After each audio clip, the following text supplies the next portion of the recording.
Selamat pagi Bapak dan Ibu, jemaat dan simpatisan Gereja Baptis Indonesia Depok yang berbahagia. Kiranya kita semua berada dalam kondisi yang baik dan sehat selalu. Dan pada pagi hari ini kita kembali akan bersama-sama merenungkan kebenaran firman Tuhan dalam ibadah doa Sabtu pada pagi hari ini.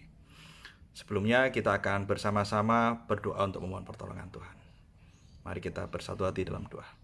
Bapa di surga, kami mengucap syukur karena Engkau Allah yang baik, Allah yang setia. Engkau menolong kami dalam hari-hari yang boleh kami jalani. Tanpa terasa kami sudah hampir meninggalkan bulan Januari menuju bulan yang baru, yaitu bulan Februari.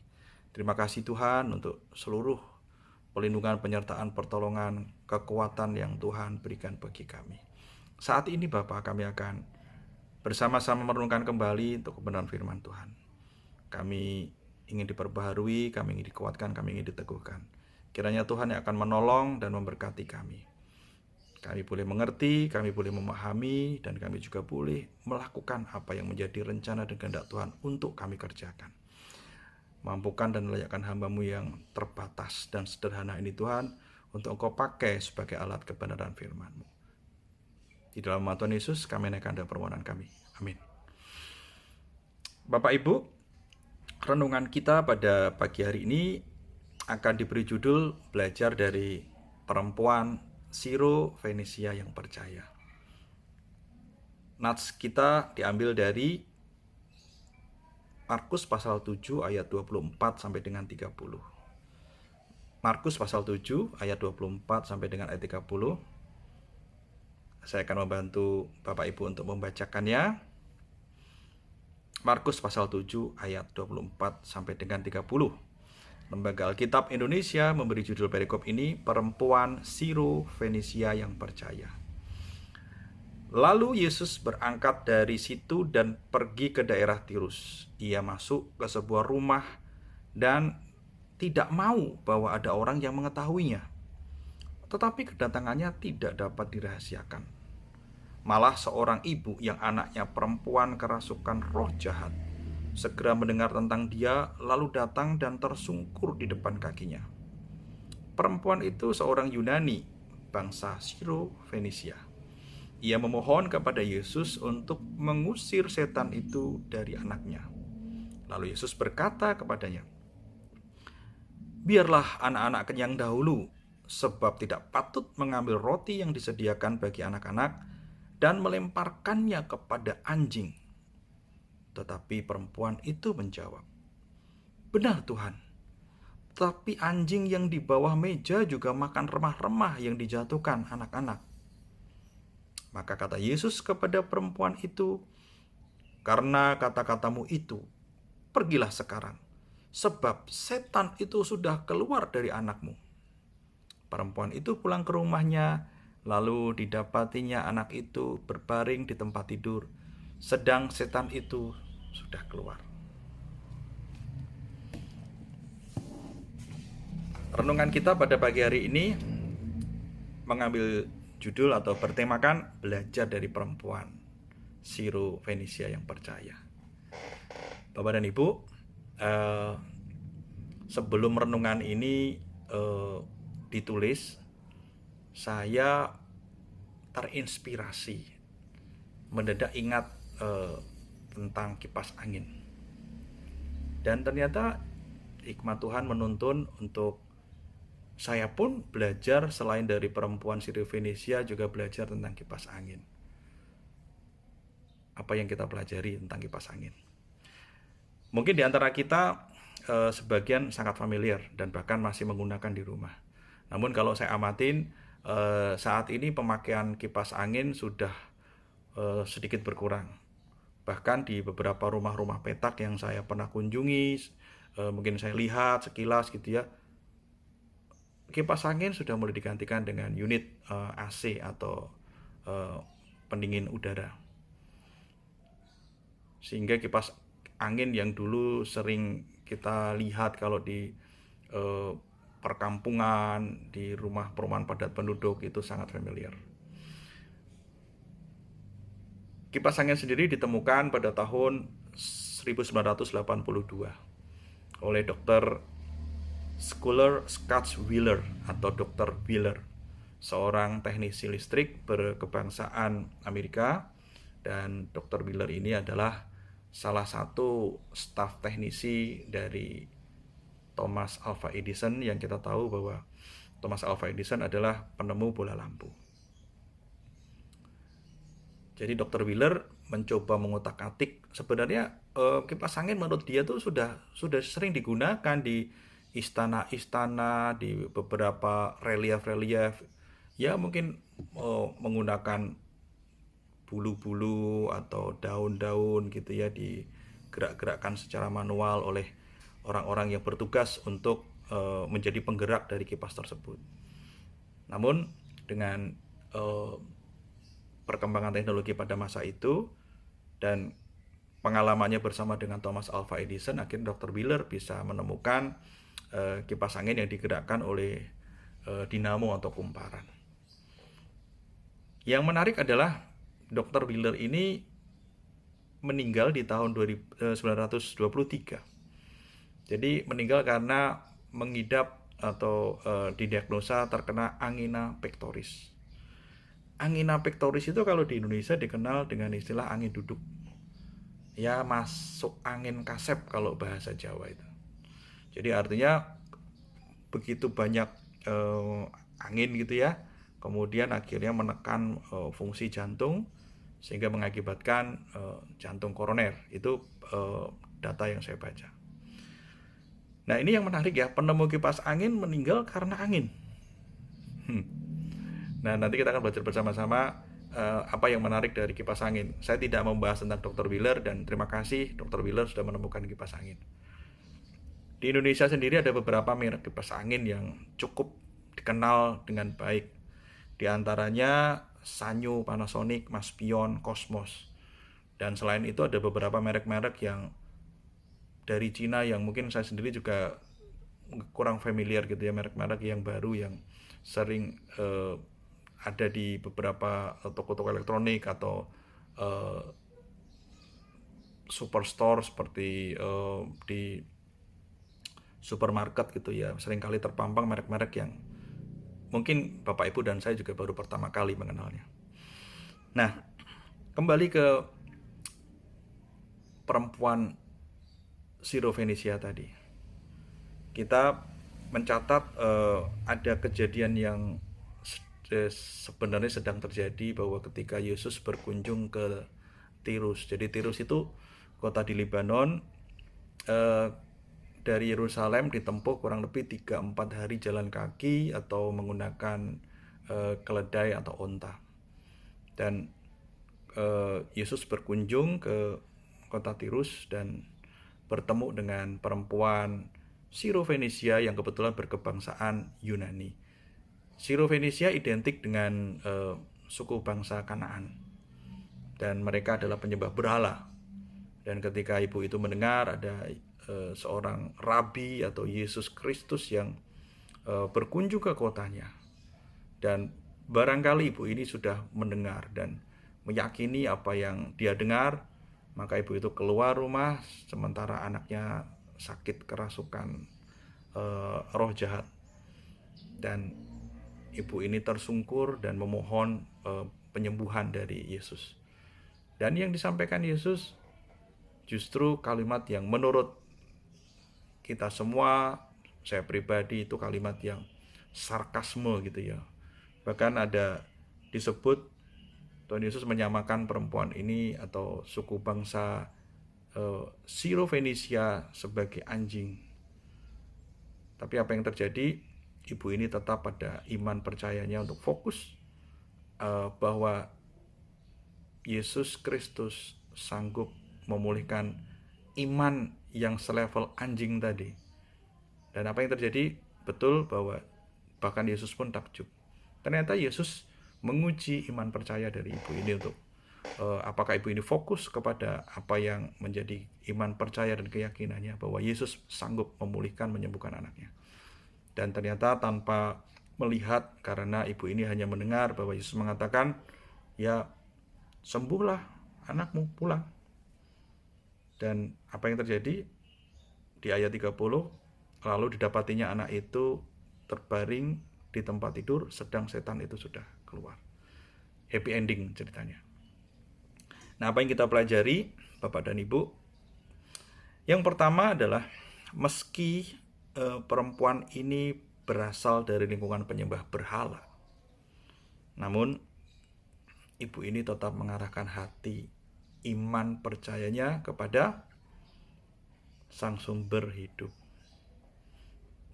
Jadi boleh lingkungan kita tidak terlalu baik, boleh sekeliling kita barangkali kita dilingkupi orang-orang yang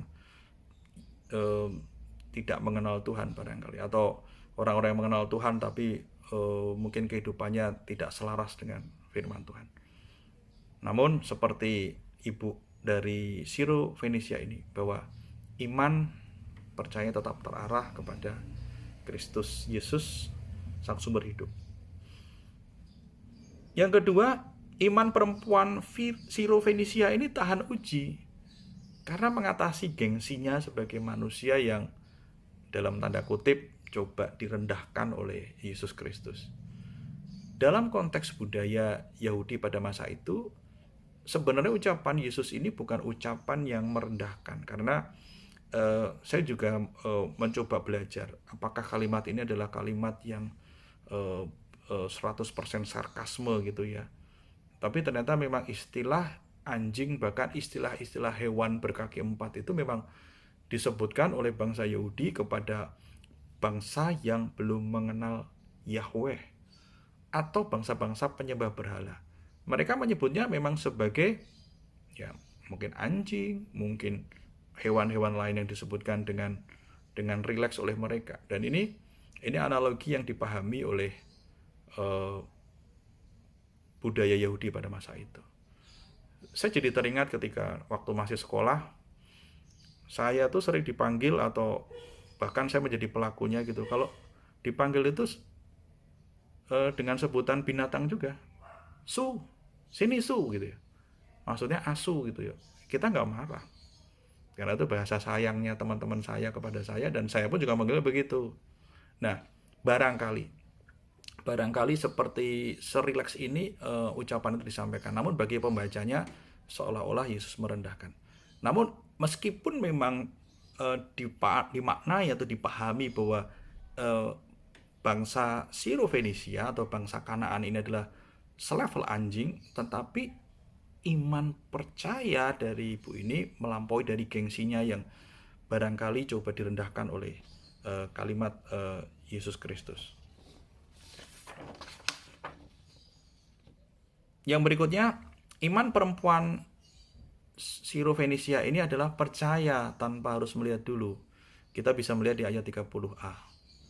Jadi ungkapan keyakinan imannya ini diucapkan bahkan sebelum melihat anaknya sembuh pun ibu ini sudah yakin bahwa anaknya akan pulih gitu ya. Dan ini pun tidak semua di antara kita bisa memiliki iman yang seperti ini.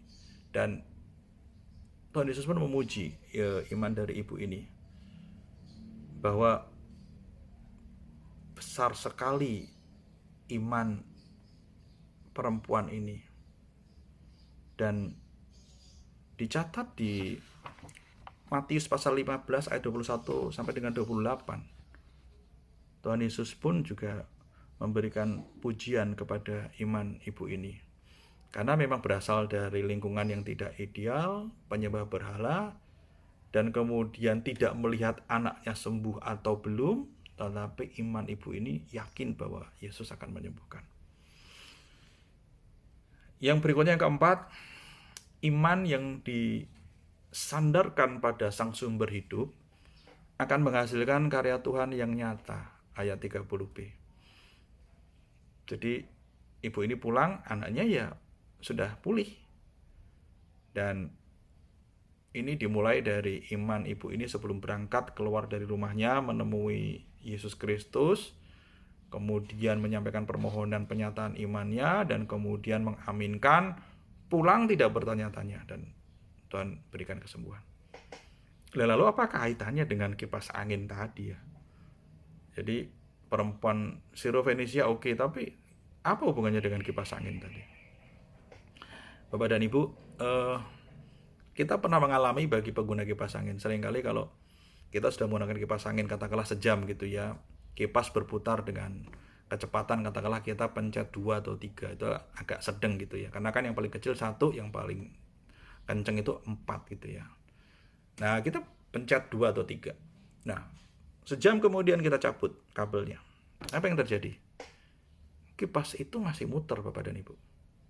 Kipas itu masih muter.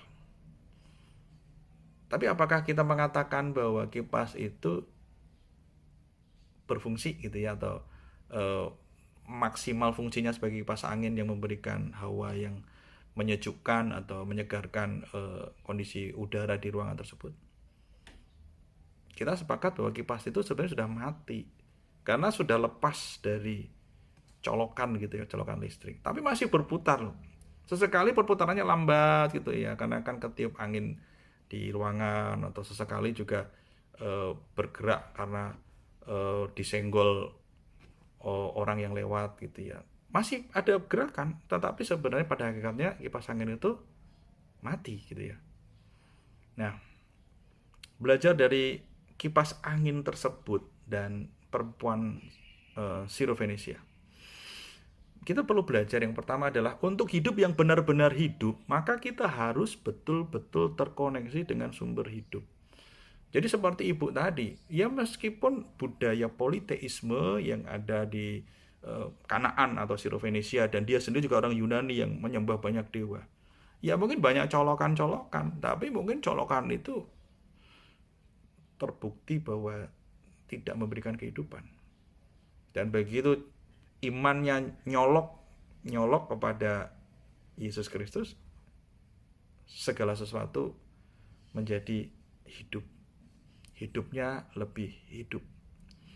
Dan tidak peduli kita kipas angin merek apa gitu ya. Boleh merek Cina, bukan Panasonic, bukan Sanyo, bukan Maspion, bukan Cosmos. Kita mungkin merek gak terkenal gitu ya, tetapi selama kita nyolok kepada sumber listrik, maka kipas angin yang merek abal-abal itu tetap hidup dan berfungsi dan memberikan manfaat bagi ruangan di sekitarnya. Tidak peduli juga seberapa pendek panjang kabelnya gitu ya, nggak peduli. Yang penting nyolok pada sumber listriknya. Dan inilah yang membedakan kipas angin yang nyolok dan kipas angin yang dicabut. Meskipun bergerak sedikit kipas angin yang baru selesai dipakai dicabut gitu ya, kita sepakat bahwa ini bukan kipas angin yang hidup. Ini kipas angin yang sudah mati, tetapi memang bergerak.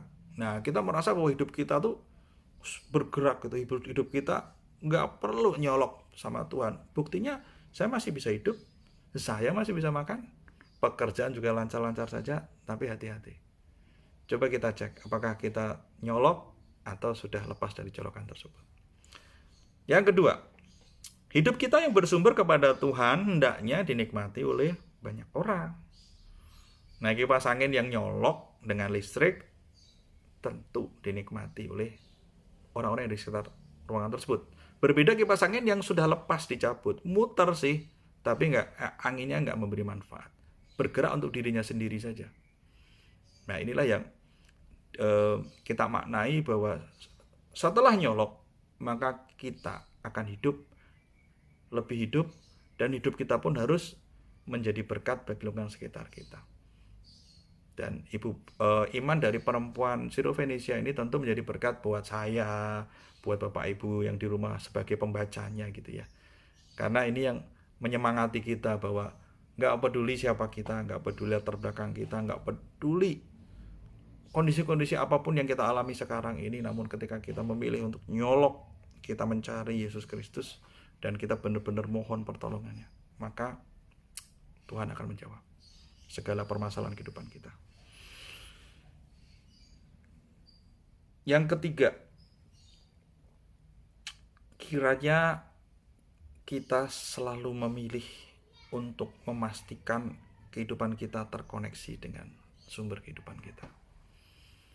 Dan ketika kita terkoneksi, maka sudah pasti kita akan disertai Tuhan. kita akan ditolong Tuhan, kita akan dikuatkan karena kita bersumber pada Sang Sumber kehidupan.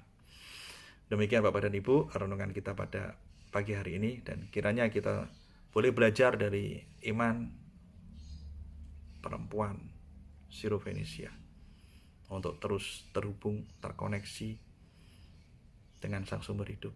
Dan kiranya kehidupan Bapak dan Ibu, kehidupan kita sekalian boleh memberkati banyak orang, boleh memberi arti pada lingkungan sekeliling kita. Dan pastikan kabelnya tidak terlepas. Jadi bukan karena bergerak, seolah-olah bergerak padahal sementara kabelnya sudah terlepas dari colokan. Pastikan colokannya nyambung terus, terkoneksi terus. Mari kita berdoa. Bapa di surga, kami ucap syukur untuk pertolongan-Mu. Terima kasih untuk iman perempuan seorang Sirofenisia yang Tuhan izinkan boleh menjadi teladan bagi kami. Mampukan kami untuk kami boleh terus memilih, terkoneksi dengan Sang Sumber kehidupan kami. Hidup adalah pilihan. Tuhan memberikan kehendak bebas buat kami. Mampukan kami untuk Engkau sendiri mengarahkan kami, menuntun kami. Memampukan kami untuk kami memilih, kami terhubung, terkoneksi dengan Allah Sang Sumber kehidupan kami. Jangan biarkan fata morgana duniawi mengelabui kami, seolah-olah kehidupan kami bergerak sendiri tanpa campur tangan Tuhan. Ampuni kami selama ini ketika kami salah mengartikan hal tersebut. Namun saat ini kami memilih untuk kami terkoneksi. Karena ketika kami terkoneksi dengan Allah, kami dipastikan, kami dijaminkan bahwa Engkau yang akan menolong, melindungi, dan bahkan memberkati kehidupan kami. Kami serahkan juga untuk bulan-bulan yang akan kami lalui, minggu-minggu yang kami lalui, hari demi hari yang kami lalui, setiap jam yang kami lalui. Tuhan tolong kami, Tuhan pimpin kami. Dalam nama Tuhan Yesus, kami naikkan doa permohonan dan ucapan syukur kami. Haleluya.